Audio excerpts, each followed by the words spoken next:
প্রথমত একটা প্রশ্ন, বিবেকানন্দ নিয়ে প্রশ্নগুলো, যেহেতু এখানে বিবেকানন্দের পাঠ হচ্ছে, বিবেকানন্দ নিয়ে প্রশ্ন।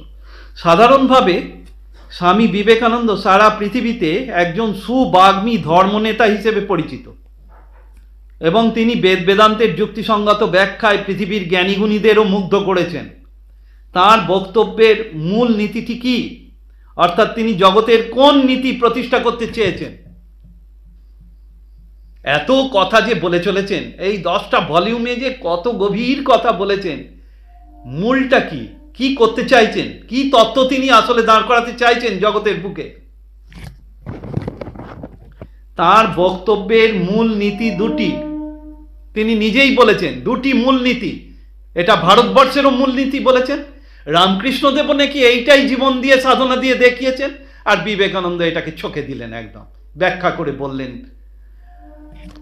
ডিভিনিটি অফ ম্যান আর ইউনিটি অফ এক্সিস্টেন্স, অস্তিত্বের ঐক্য, আর মানুষের ব্রহ্মত্ব, মানুষের দেবত্ব, এই দুটো মূলনীতি, এই দুটোই প্রচার করছেন বিবেকানন্দ।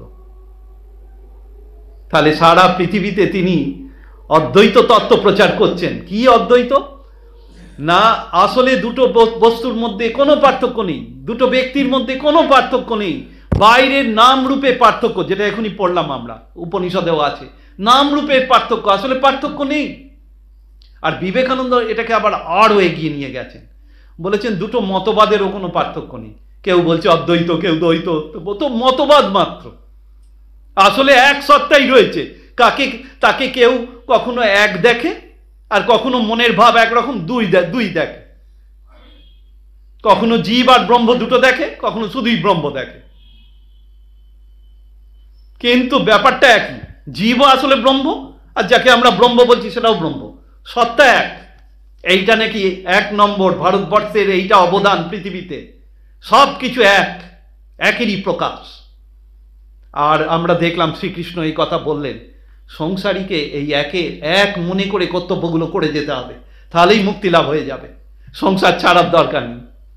কিন্তু এই এক মনে করাটা এখন আমরা বোঝার চেষ্টা করব, কি করে এক মনে করতে পারি।